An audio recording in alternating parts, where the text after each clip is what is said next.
Amy, I have an itch and it is for a spicy dark romance and I need one bad. I have the book for you. It is A Reign of Shadows and Endings by Melissa K. Rorick. It was an instant New York Times bestseller.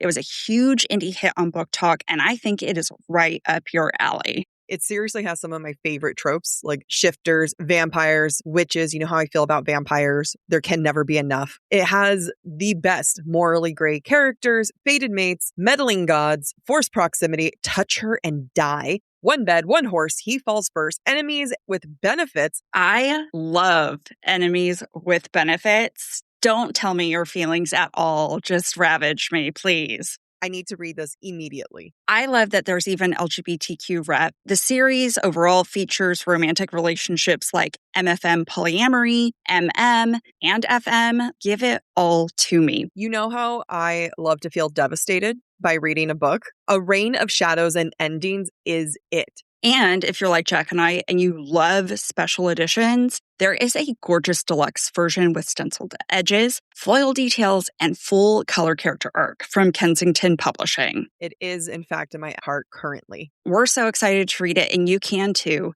You can find A Reign of Shadows and Endings by Melissa K. Rorick wherever books are sold in print and in ebook. You can also find Melissa online at her website, melissakRorick.com, at Melissa_K_Rorick on Instagram, and at author Melissa K. Rorick on TikTok. That's ROEHRIC.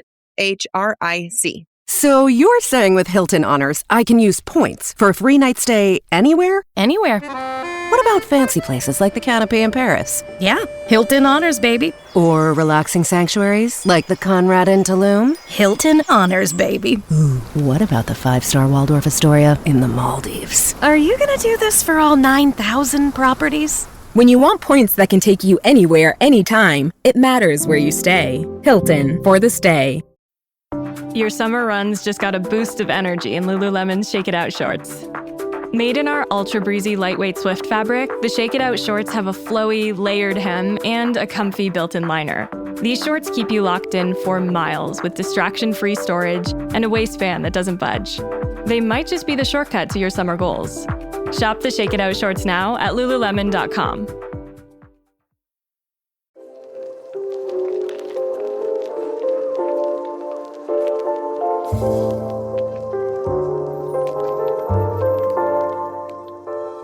Welcome to Book Talk for Book Talk with Jack and Amy, a literary podcast where we deep dive into the writings of your favorite novels. We're currently preparing our literary analysis of Sarah J Maas's House of Flame and Shadow, the third installment in her Crescent City series. Now, this week we were supposed to start that analysis. However, life is lifing super hard for us. And instead of taking a break where we give you nothing, we've decided to fill the time with content that makes us happy because we love you and we want to keep you around. Full transparency. My mom is in the hospital. She's been in the hospital for several weeks now. She's getting better. She's going to be discharged. But literally, I think the first weekend we were supposed to record the first episode, she was admitted into the hospital. So it's hard. It's hard taking notes, guys, when there's beeping and doctors and nurses. And like Amy said, anyway, you don't know. This is Jack. And I'm Amy. Today we're discussing listener thoughts we've received during our analysis of Sarah J Maas's A Court of Silver Flames. The views expressed by the hosts are entirely their own and in no way represent the thoughts or intentions of the original author. This podcast is a discussion shared to spark thought and conversation on the characters and themes of this novel. The interpretations presented in this podcast are just a few of many possibilities. Listeners are encouraged to read along and share their own analysis of the text. Though the hosts speak mostly within the constraints of this book, series spoilers may be discussed with or without warning. Explicit language, as well as themes of sex, violence, abuse, depression, self-harm, and death will recur throughout this podcast. Listener discretion is advised. If you're enjoying the podcast, please check out our Patreon for more exclusive content. You can find us at patreon.com/booktalk4booktalk. Yeah, thanks, guys. We're not even doing a video for this episode. We're just surviving. This is truly surviving, not thriving currently. I know. I almost used that at work yesterday. Someone's like, I'm surviving. And in my head, I was like, not thriving. Yeah. I have a sweatshirt that says surviving, not thriving. And I almost brought it to the hospital for my mom to wear. But she was like, too soon. It's like, fair enough.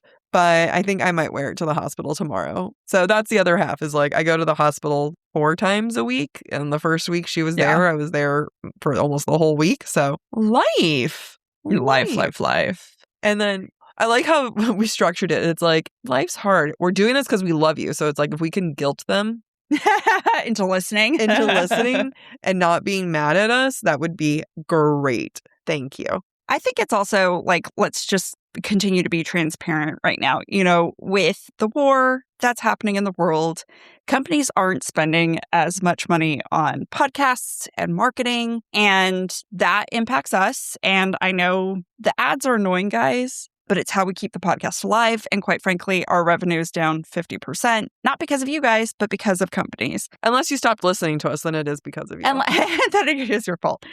And because of that, it requires more from Jack and I to keep the podcast alive than, you know, we've been very privileged over the last year to be able to afford freelancers. But the more our revenue goes down, the more we're going to have to work, which makes the podcast harder to sustain. Yeah. And it's just a fact. So sometimes we're going to have to be like, you know what?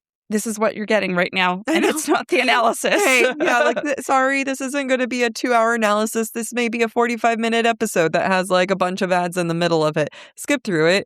Just know it's going to a good cause, and that's our sanity. Yeah. I mean, and even like beyond mom in the hospital, it's just been a lot.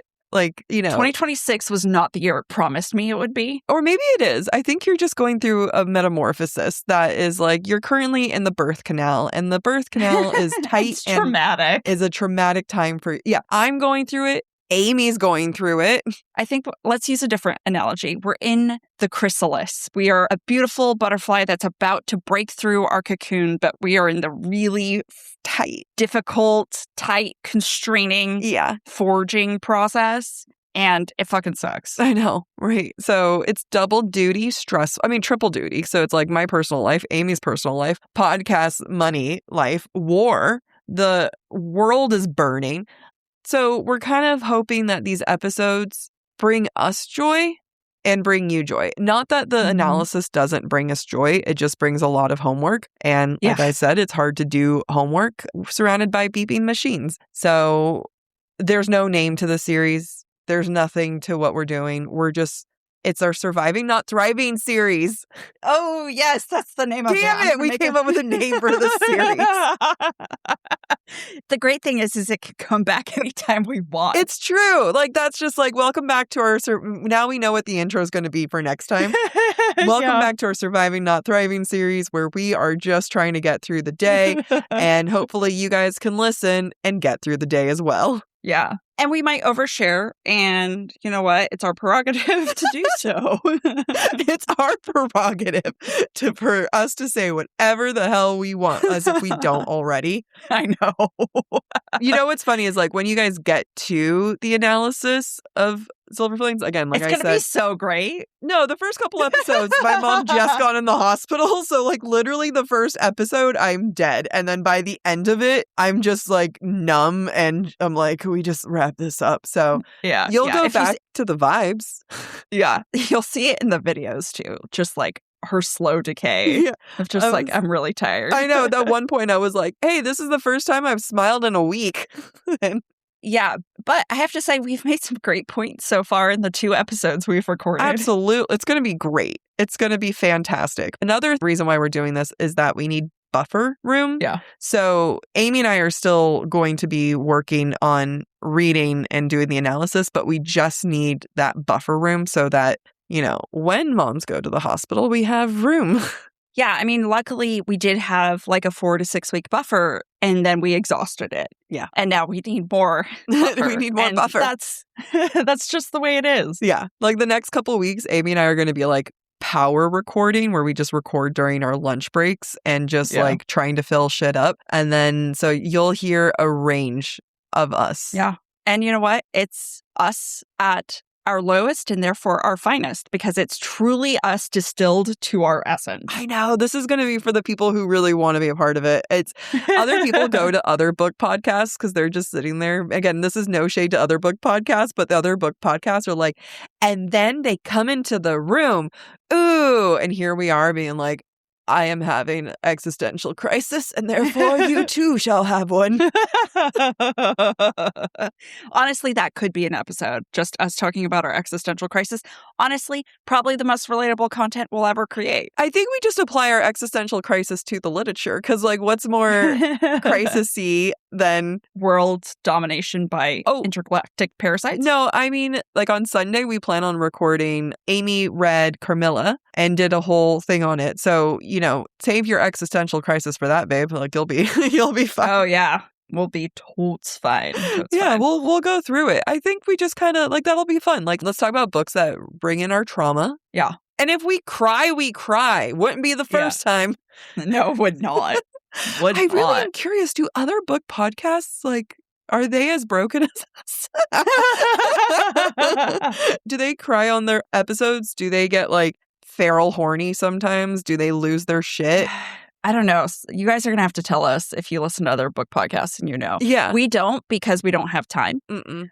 And we're just so different that it's not even like research for us. That sounds so pick me. I did not mean it that way. But we had a great interview with Liz Shipton, and she made a good point. She was like, sometimes you're just not like other girls, and that's okay. And it's not a like, oh, because I'm special. It's just I just don't fit the mold. Yeah. And sometimes the mold is artificial anyway. Yeah. I think it's good to celebrate. Like, hey, sometimes I am like other girls. I love Taylor Swift. I love a pumpkin spice latte. You know, like I celebrate the fact that I am in this mold. And then there's other times where it's like, celebrate when you don't fit in the mold. And currently I'm very fascinated if we fit into the mold of book podcasts. Oh, yeah. Please tell us. Yeah, tell us. Not from a pick-me attitude, but in a way of like, damn, you guys still listen? Good job. Thank you. Yeah, the people who have been here since the beginning or since early seasons, I love you. So much. We have gone through so much. You have gone through so much with us. When we started this podcast, I was in a relationship with a man I thought I was going to get married, and we talked about it. And then I was still going Mormon to church. And a practicing Mormon and a practicing straight. So, yeah. And now things have all turned topsy-turvy. Yes. So different. So different. So, yeah, it's more chit-chatty. It's more everything. Today, we are reading listener thoughts. Yes. And I'm really, really hoping. I thought I had a system down where I could tell which ones we've read and which ones we haven't. And I think it's gotten messed up again. So we're going to do our best here. I'm going to go through DMs. Let's do that first. Well, I know for sure, like the top 7 comments I haven't gone through. We're fine. All right. This email is from Rachel. And I believe it's the same Rachel we met at BookCon. Oh. First, love your analysis. I can't tell you the number of times you have mentioned something that has left me stunned at the new revelation. The reason I started listening is because I heard a sound on TikTok from you all and was so interested, I had to find and listen to the episode. That was from ACOTAR, and I'm still hooked. Wow. Remember when we didn't have to do video and those clips used to do well? Oh, yeah. Those were great. Back in the day. Ugh. Take me back to the simple times. I know, guys. when we didn't need to show our face. Yeah. So I just finished rereading and listening to A Court of Silver Flames, and I'm catching up on your podcast. You're discussing the blood right, and in parentheses, I haven't finished listening, so maybe it's mentioned. But I think something that isn't brought up enough is how dismissive the Illyrians they fight, how dismissive those Illyrians are. I've always had mixed feelings about the right, but I realized that other than the cousin, all the men basically treat Nesta, Emery, and Quinn like they aren't actually a threat. The only women they've seen train are the ones in the camps, if and when they're allowed to, and none of them have the time to really train to be good.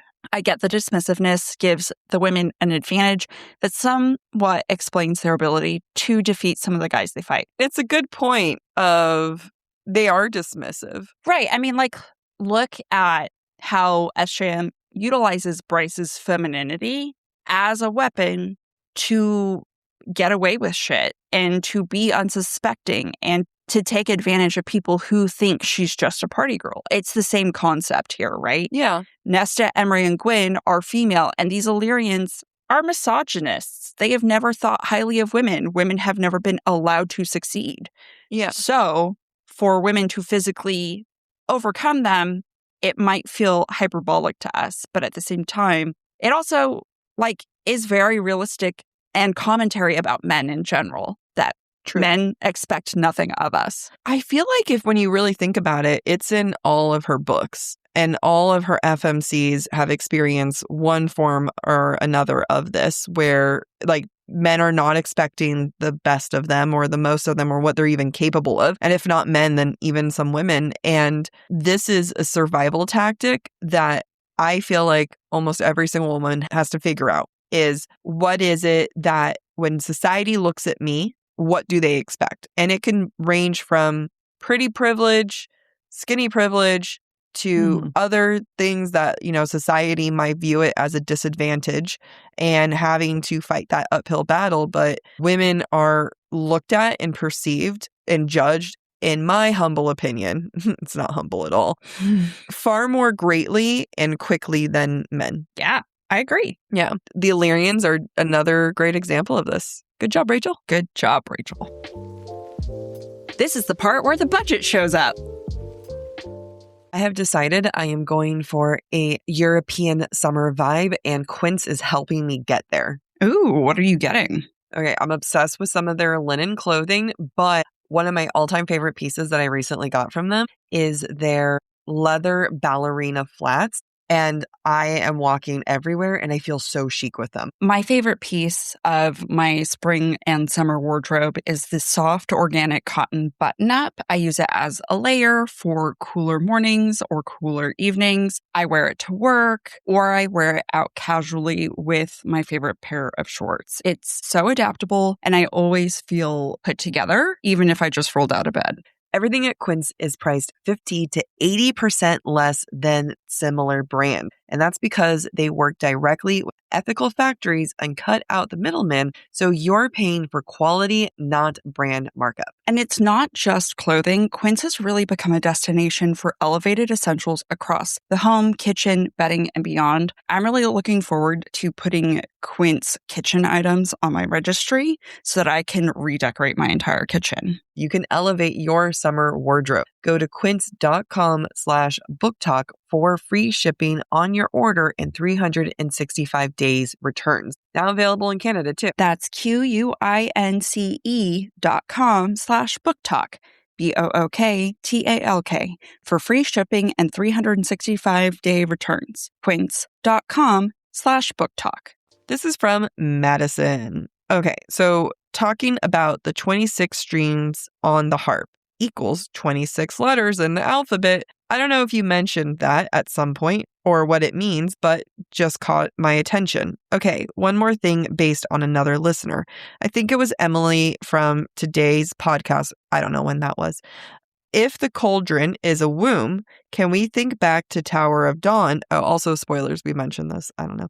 Can we think back to Tower of Dawn and the tower itself, and how in the bottom is a bathing chamber that the healers call a womb? I realize that the gods of that world are different, but they end up leaving. But if it's possible that the death god there could be the bone carver, could the healing goddess, forgetting her name, could be the mother here in Prythian? The mother is supposed to be Erd, I think, or is it Clotho, in Crescent City. So why can't she be a healing goddess at the tower? Plus, she also interfered in Kale's death and mentioned a price, similar to when Pharaoh was dying. Hopefully this is all making sense. My memory is terrible, so apologies if I got something wrong or if I messed something up. Okay, so this is Mass first spoilers. So it's funny that, who was it? Who was the... Madison? I just Madison swiped out, yeah. Brings this up because I remember thinking this when I read the Tower of Dawn series. I think the name is Sybil of the god. So there's a goddess who a lead refers to as always like watching over her, always being that hand on her shoulder, guiding her, which is very similar to how Nesta describes her experience with the mother. Yeah. And also, I think that is the same goddess that is the healing goddess that Irene works with and, is associated with the tower in Tower of Dawn. I do think they're all connected. I mean, if SJM has officially established that all these worlds are connected, the people descend from other people, like word marks are in Crescent City and Throne of Glass, and Erd sounds like the mother. Yeah. And Erd is word.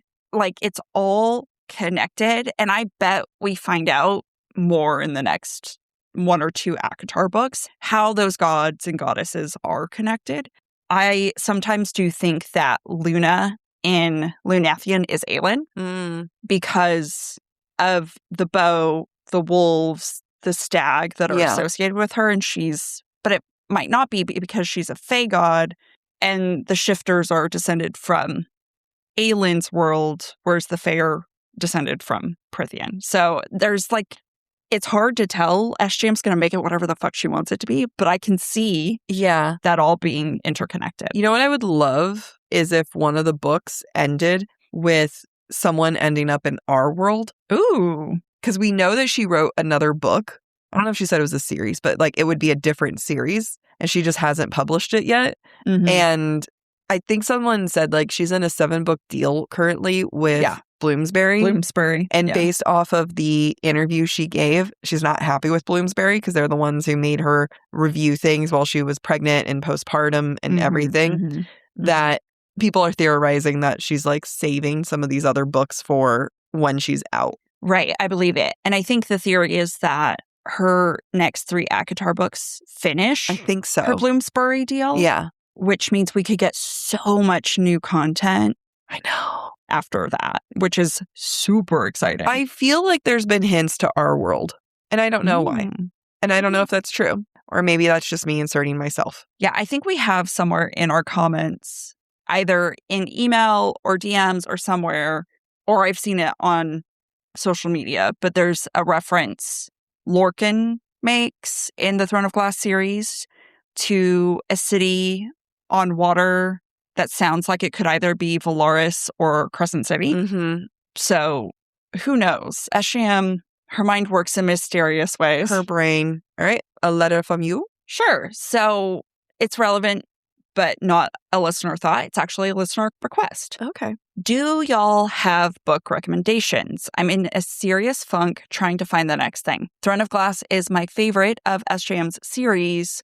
I just read another series after seeing it recommended for Throne of Glass fans, and it was meh. Throne of Glass equivalent. I'm not going to say Throne of Glass equivalent necessarily. I'm going to suggest, what are books that have caught my attention that I'm just yes, I'm happy to be here. Forbidden Alchemy. A Forbidden Alchemy, Stacey McEwen. Yeah. That one was, again, it's nothing. Sometimes I feel like when you're in a funk, you kind of have to go opposite of what you just read. I really heavily go back and forth between romantasy and romance because that's the only way that I stay in romantasy sometimes is if I do a palate cleanser each way. But A Forbidden Alchemy, I mean, I love Kate Golden. The second book for Forbidden Alchemy is coming out this July. Kate Golden, both her series are fantastic. Half City is peak Kate Golden. It's her first book in her new trilogy, and I cannot wait for Cursed City, which is coming out in October. Jack has been a beta for this series. I've read the whole series. And I have not. And so I am Kate is in her prime, and she's only going to age better, like fine wine. Yeah, I will say Kate Golden's second book hits hard. It is one of those books that does not have second book slump in the slightest. It is Cursed City. Yeah, for Half City. Yeah. Her second book is an absolute fantastic banger. But if you're going with that, which then makes me think of Penn Cole's series, Spark of the Everflame, because the second book is so good because that was actually the first book she wrote. And then she realized it reads like a first. Yeah, so it reads like a first book because it was the first book. Those are, I think, some of the, what was the one that we read last year? Belladonna. Oh, Belladonna. Yeah, but Dev Perry. Oh, Daphne Perry. Yeah. So we read Sparrow. Shield of Sparrows. That one was another great one. I haven't read Rights of the Starling. I hear good things. You have heard good things? Yeah. And then I'm currently reading, we got this book through Fairy Loot. I think Amy has this book. Which one? King of Ravens. No, I gave it to you. Oh, thank God. I love it. I'm really yeah? into this book. Yeah. I'm trying to go through all the books that we got through Fairy Loot. Well, I was thinking once or twice a month as we develop, we should each assign ourselves a Fairy Loot book. And that's, you do one episode on a Fairy Loot book you've read, and I do one episode on a Fairy Loot book I've read. I'm so on board with that. Next time, did you read Graceless Heart? Because I saw you download. Amy and I share Audible accounts. We're family. I haven't read it yet. I just finished The Sun and the Star Maker, which I'm very happy to talk about. Yeah. I have not done Graceless Heart, if you want to do that one. And then I did The Last Starborn Seer. Yeah, I'm happy to talk about the books that we've read with Fairy Loot. Because again, these are books I wouldn't have read, but I'm very much feeling King of Ravens. And I think it just kind of comes down to vibes. Like, if you are trying to go for a Throne of Glass, you're not going to get Throne of Glass again. Right. I think that for me, the next epic to get into would be Spark of the Everflame. But I truly recommend you palette cleanse as far as you can. Like, go into Half City. That's an urban fantasy. Go do... If you love Buffy the Vampire Slayer. Yeah, go do Forbidden Alchemy. That's kind of like a... good palette cleanser. Yeah, I'm like, I wouldn't call it... It's a dystopian... Peaky Blinders. Yeah, kind of like, what am I, not class punk, steampunk almost in a way. Yeah. Like, I just would recommend like going into it entirely different. And then honestly, throw in romance. Like, there's no better palette cleanser for me than a romance. A romance. Yeah. Rules for the Summer by Megan Quinn. Great book. We interviewed Megan Quinn last year when we read, Till Summer Do Us Part. Fucking oh my funny. God. Please go read or listen to that book. It is so good. It is so good. Yeah. The tension is good. The humor is good. It is so off the wall. I was listening to Rules for Summer while my mom was in surgery, and it was great. Like, it was a great distraction book. So yeah, that would be I hope those were some good recommendations, but just find a different vibe. Don't look for the same thing. Yeah, I think if you're looking for the same thing, I think it's easy to be disappointed. Yeah, because I would recommend Spark of the Everflame as a great next book series. However, you can't do it until you've palette cleanse the palette. Yeah. It's like eating ice cream, then brushing your teeth and thinking you're going to be able to enjoy pancakes next. Like, you're just not. You're not going to. So, when normally you might. Okay. This is literally a literary break. One of the first things I do when I move was I needed to get new sheets. I needed that restart in my bedroom. And that's why I go to Boll & Branch for their variety and their quality. Boll & Branch not only has your sheets, but they have everything you need. They have their signature satin sheets, breathable pillows, cozy waffle bed blankets, and beautifully crafted comforter, all designed to work together for comfort and temperature regulation. I always start the night off freezing, then I get hot, and then I get cold again. But ever since I've switched to Boll & Branch, I have been so comfortable every single night. When Jack and I recently went to New York, I put my Boll & Branch sheets on the bed so that when our friends who watched our cats came over, they could lay in those sheets. And I got so many compliments about the quality and the breathability of the fabric. They definitely asked me where I got them. I get complimented every single time I have a meeting for work and you can see my bed in the background, and everyone always says how pretty it is, how stylish my room looks. I am not a stylish person, and yet Boll & Branch is making me look like I have my life together. What's even better is that their signature organic cotton sheets get softer the more you wash them. It makes me excited for laundry day. Upgrade your sleep with Boll & Branch. Get 15% off your first order plus free shipping at bollandbranch.com/booktalk with code BOOKTALK. That's Boll & Branch, BOLLAND, branch.com/booktalk, BOOKTALK, and use code BOOKTALK to unlock 15% off. Exclusions apply. This one is from Antonia. But not my Antonia. Okay. I feel weird saying Antonia because we would call her Antonia. Oh, really? Yeah. Oh, okay. Just to tease her. But we never call her. She's Tony. Anyway, they say, I wanted to chat about Hunt, but my message sent too quickly. I totally get the comparison with Cassian now that you mentioned it, but honestly, reading before, I never saw it. I think Cassian has gone through loads, but he always had his friends and his freedom. Hunt has been lonely since his mom died and literally a slave for 200 years. I feel like the fact that we're able to see similarities between Hunt and Cassian just shows Hunt's resilience as a character, given what he's been through. But I worry that comparing Hunt to Cassian feeds into the whole Hunt is a bland character, which makes me so sad on SJM's behalf. She writes MMCs who grow and develop and is just there for the FMC, and I feel like he isn't appreciated as much as he should be. Rant over. I love the show and can't wait for the rest of the series. Also gutted that I missed out on the UK meet and greet. It was just me and like 5 people. I'll be back. I'll be back, guys. I'll be back in the UK, and if anyone wants to see me, I'll just be like, come find me. Great fucking point. Yeah. I love that. I think that we are guilty of calling Hunt bland. And I think that we're guilty of just kind of saying like he's similar to the other ones. I know he's not my least favorite MMC. That'd be Rowan. But I think that we're guilty of it too. And I think she has a really good freaking point that Hunt has been through absolute hell and he's still resilient and he still, meets Bryce and is like, you're pretty, I'll follow you. Bryce is everything that, what was his dead ex-girlfriend's name? Shahar. I think Hunt is Shahar 2.0. And Bryce is Shahar 2.0. Yeah, Bryce is Shahar 2.0. And, the fact that he's willing to find love again and go through this bullshit again is very impressive. Yeah. What I think is striking to me as we're doing our analysis is the fact that so little time passes between Sky and Breath and Flame and Shadow. Yeah.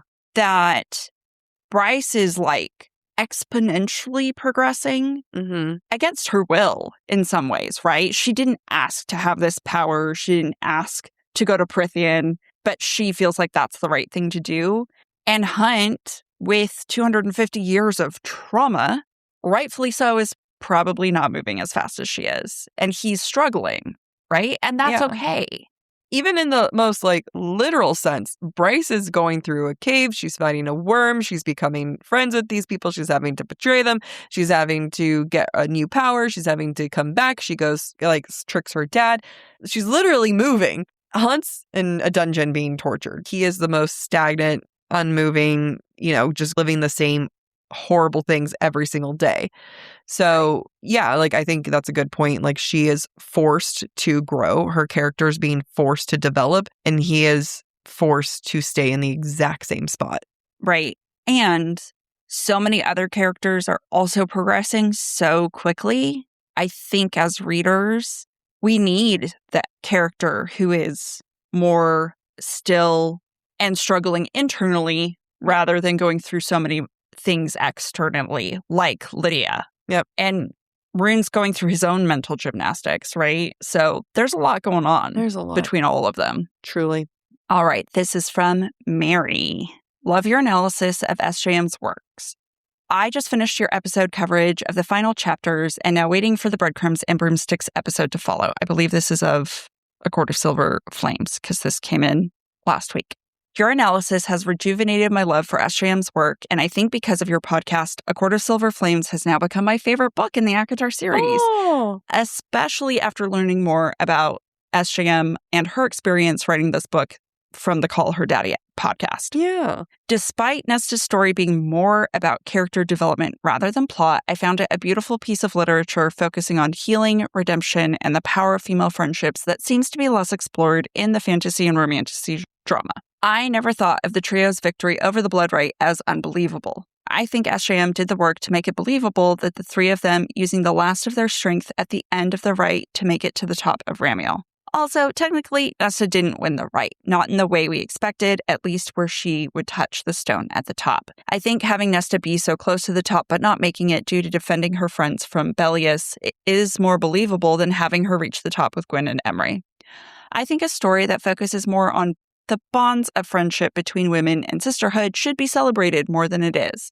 I do love a good romantasy, but having a story prioritizing the friendship/sisterly bonds between women over the romantic bonds is so touching and inspiring, and would love to see more of these stories in the fantasy world. Overall, rereading this book and listening to your analysis has made me even more excited for the next 3 books. Oh, thanks, Mary. Thank you. You know what's funny is that after that episode came out, we're just kind of talking about, like, this is believable. Like, I'm on board with it, which I still am. There were a couple of DMs and people were like, still not entirely believable. It's just not my cup of tea. And it's like, by all means, it doesn't have to be your cup of tea. I think that it has grown to be more of my cup of tea when through the analysis. I think before it was just kind of like, picturesque. And I still think that for me, the ending I still am not a fan of how quickly it all just kind of wraps up. You and I have some light notes on like maybe if there were more action sequences leading up to this, maybe it wouldn't, que sera, whatever will be. I don't know if this is an applicable time to use that term. However, it is so nice to see, whether it's your cup of tea or whether it happened the way you wanted it to play out or not, seeing female friendship represented like this. I am looking at my bookcase. I'm trying to think about what I've read, and I can't think of a book series where female friendship is shown to this degree of I am here ready to take my last stance for you, and that the climax is female friendship, not the romance. Yeah, I mean, in a lot of ways, and forgive me for the blasphemy that I'm about to say, because I am not a Lord of the Rings fan. I've never bothered to read Lord of the Rings. All I know is the videos. I'm going to wager a guess that the way this book celebrates female friendships is equivalent to the way Lord of the Rings celebrates male friendship. Yeah, I think so. And how friendship allows you to persevere. And everybody fucking loves that book. It's true. I mean, as having someone who's only watched the movies, I feel like that is an accurate description. And people love those movies too. There's a little romance in there, right? Between Aragorn and barely. But the thing that Arwen. But the biggest romance is Sam and Frodo, right? Like that's what people talk about is, climbing up that mountain together and, and then they reach the top together, I think, if I remember correctly. I don't know. I think so, right? They go get rid of the ring. Something like that. And they win. Anyway, so I know that's blasphemous to people who love Lord of the Rings. And I'm not trying to challenge anybody who didn't like the book. You're allowed to not like the book. You're allowed to believe it's not believable. I think having done the analysis, I understand SJM's choices. Yeah. And that's the only point of our analysis, right? Is to understand from the writing perspective, does this make sense? Yeah. And it not logistically does it make sense, but does it make sense to the plot of where we've been working towards? Right. From a character development point of view, from the themes, from what is the point of this story? Yeah. I think it achieves what it wanted to achieve. And that to me is enough. Like, I haven't seen any book that has accurately depicted our friendship, and nor do I think any book can ever capture the magic that is our friendship. Yeah. I feel like I've read books where I'm like, that's Jack. But I don't know that that character is accompanied with a person like me and vice versa. Exactly. Even just as for fun, trying to keep my mind off of hospital stuff, I started writing my own fan fiction of myself. And I have an Amy character and I'm not even capturing us. Yeah. I can't even do it. We're just too magical. We just can't fit. I'm currently reading a Cassandra Clare series. I'm in the middle of it. And one of the characters, her name is Lucy. She wants to be a writer. And she writes a novel about her friend Cordelia called The Beautiful Cordelia. Oh. And it's a fan fiction about her friend Cordelia's life because she's moved to so many places throughout her life. And she's integrated herself as Princess Lucinda and has started writing her own fan fiction about herself within this novel. And it's so cute. And I'm like, oh, we need to do that. And the thing is here's an example, and I think this sums up our friendship pretty nicely. Amy is putting together a crossword puzzle for her wedding, and she sent it to me, and I was like... I did not send it to you. I sent you a picture of the screen, hoping that you would not be able to see all of it. And I was like, hey, you wrote down the wrong answer for cross. The question was, the reason why Amy moved to California. And I was like, it's so weird. My name doesn't fit there. Or my best friend didn't like forced me or manifested this. And it was like, the answer was for work. And I was just like, okay. And I think my response is, okay, hey, suggestion, maybe 69 across is, why does Amy hate Jack so much?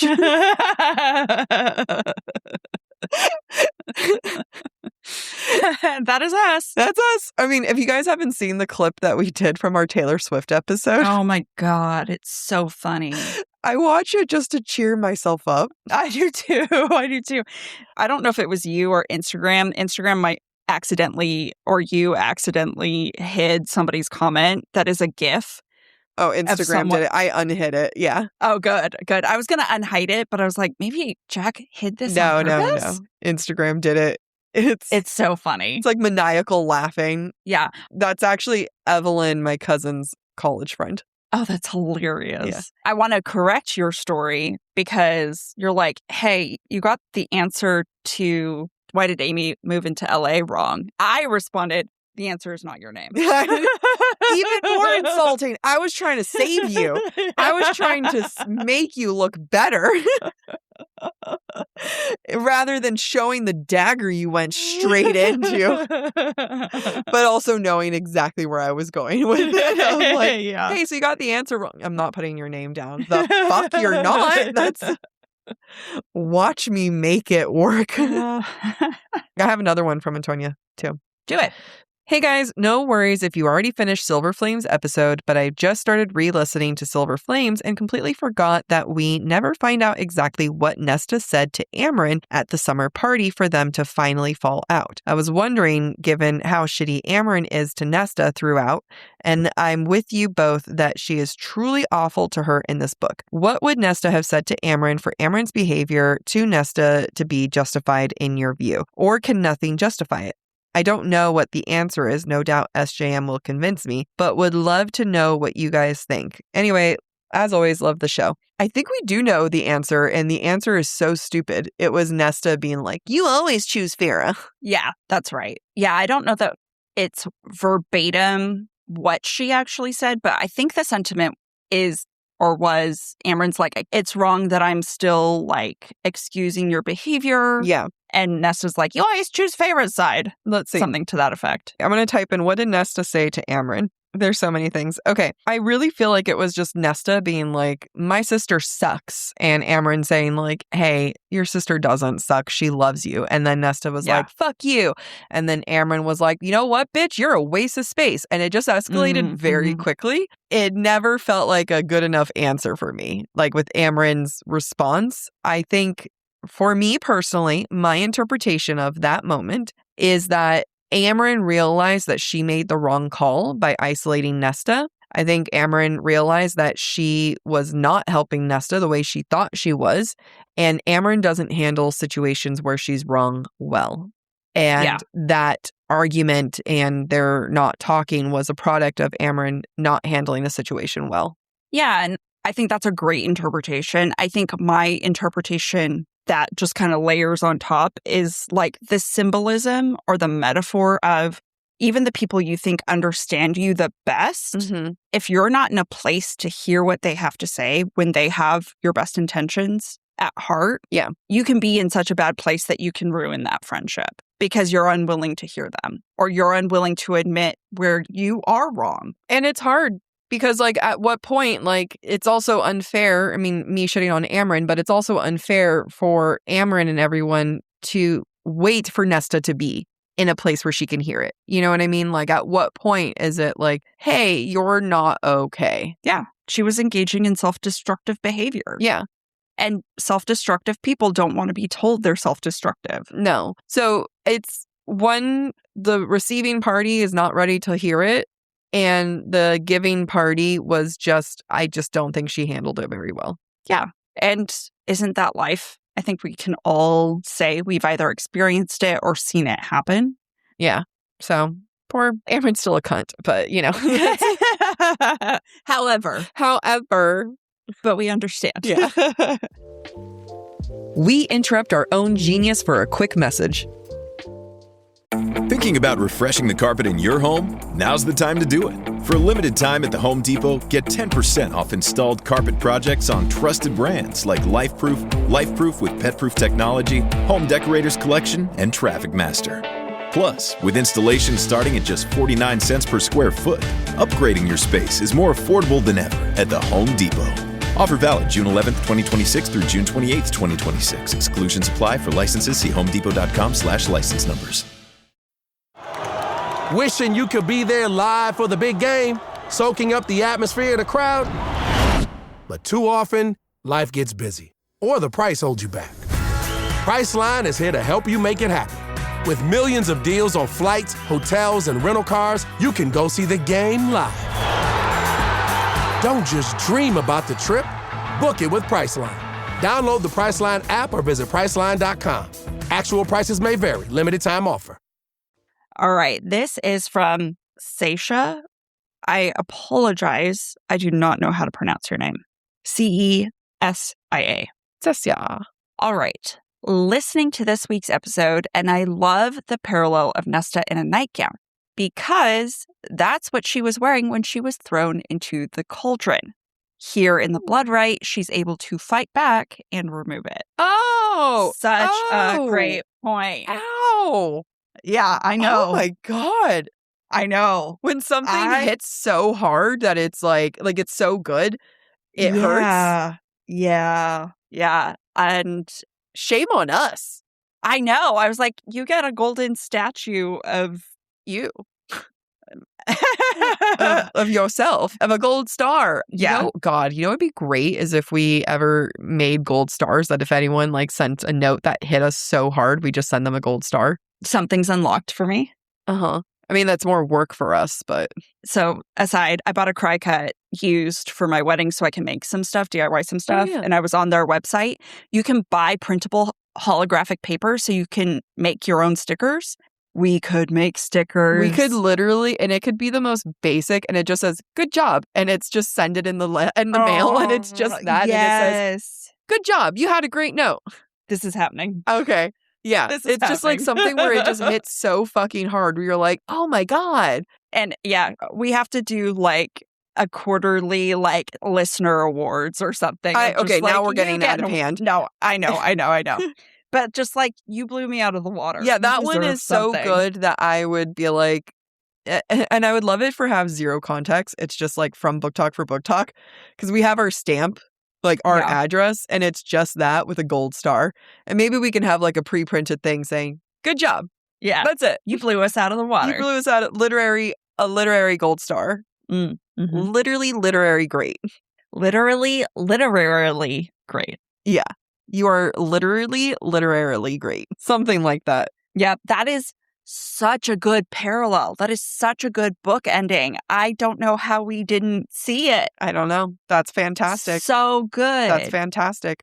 And how empowering is that? So, why is this so good? Nesta, at her weakest, darkest point that threw her into this self-destructive path, started in a nightgown. Yeah. In her transformation from human to fae.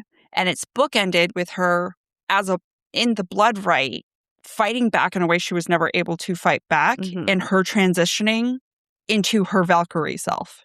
I bet if we wanted to, we can kind of try to pinpoint other moments where she's in nightgowns and see where, the first time we see her in this book, she's not in a nightgown, she's wearing a guy's shirt. But I bet there's something you can play with it. But regardless, this bookend, fantastic. Fantastico. That's the kind of thing you can write an essay on in high school or college or just now.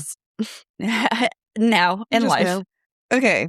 This is from Steph. More of a question. Have you ever heard of / read Weaving Shaw? I have about 100 pages left and am surprised I haven't heard anyone talk about it. Gothic Ghosts and Demons. Slow burn. The author is an Iraqi refugee and based some of the story on her experience, which I find is haunting me more than the story itself. I have not. I'm going to write that down. What was it? Weaving Shaw. W-E-A-ing Shaw. It's one word. Weaving, W-E-A-V-I-N-G? Shaw, S-H-A-W? A-W. Okay. All Haven't right. heard of it. Saving it. Is there a Fairy Loot version? Oh, there is. And it's pretty. Wait, we have this. Do we? I have this. What? I just got hit with stuff. It is this one. Oh, well, you'll have to read it and we'll have to discuss it on the podcast. I'm putting that on my next after King Raven, Raven King, King of Ravens. That's so exciting. Look at this coming full circle. Amazing. Okay. This is from Aliska. Okay. So no feedback for y'all, but from what I understand, Bryce and Hunt are true mates. Emoji. But why are people online saying they aren't and that Azriel and Bryce are?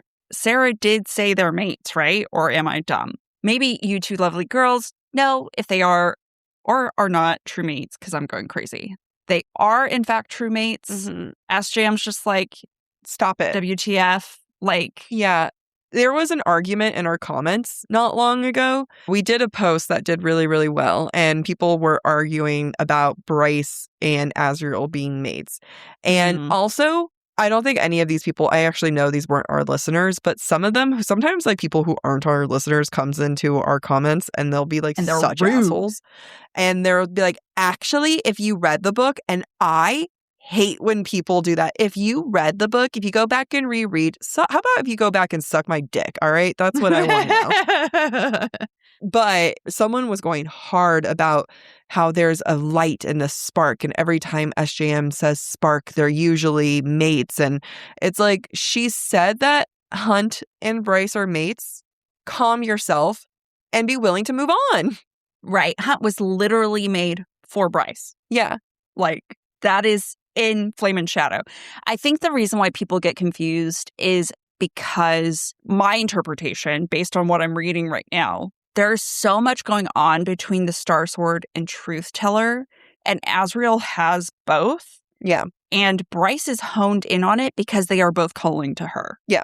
And I think people misconstrue that to be, oh, Bryce and Azriel are meant to be together. No, I actually think they're related. Yeah. That's my theory. How about the fact that Bryce literally hands off the sword to Nesta at the end of Flame and Shadow? Like, Bryce is saying, I am done, prophecy done, I have nothing left to do with this. We'll see what SJM has to say about that, because she might be like, you're back, bitch. But I agree, like, if they end up being related, would not be surprised. If they end up being, I don't know, like, it doesn't mean mates. It just doesn't have to mean mates. And especially when SJM has said Hunt and Bryce are mates, you guys pick a better hill to die on.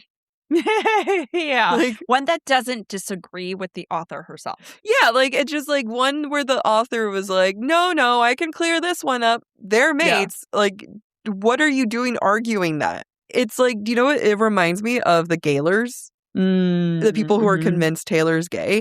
And Taylor has said in an interview, like, I was dating and I was called boy crazy. Then I started hanging out with just my friends. Then they said I was in relationships with them. And there's just like no winning. And again, whether she's queer or not, who knows? But it's also like the Gaylors will say like, this relationship with Travis is PR. And it's like, I think there's so many signs that it's not. You know what's a better hill to die on?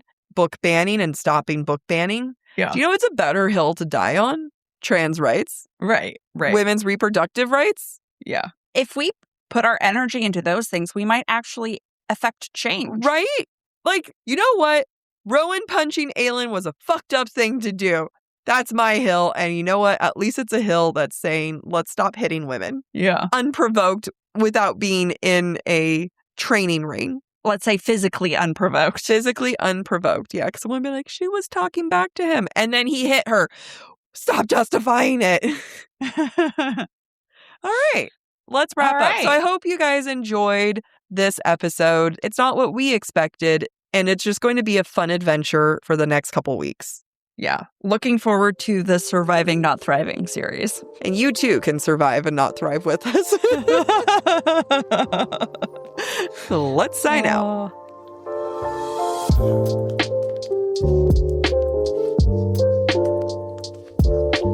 Thank you for listening to this episode of Surviving Not Thriving with Book Talk for Book Talk with Jack and Amy.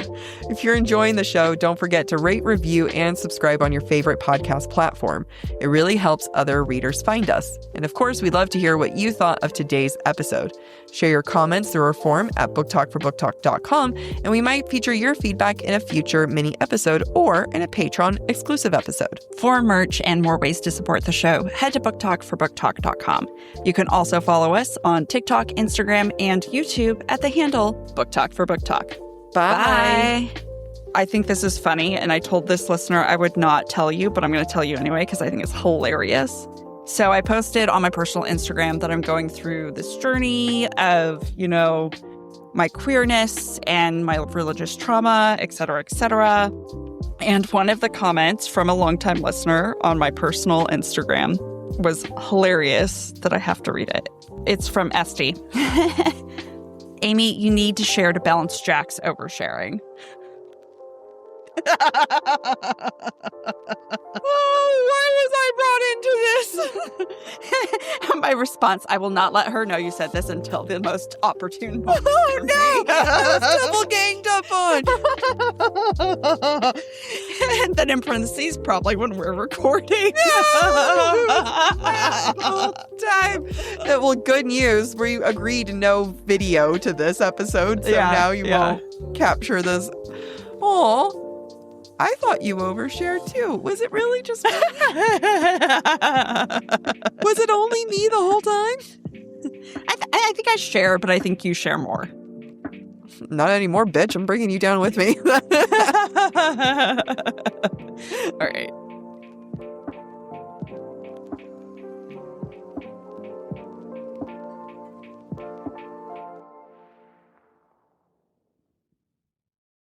I have decided I am going for a European summer vibe, and Quince is helping me get there. Ooh, what are you getting?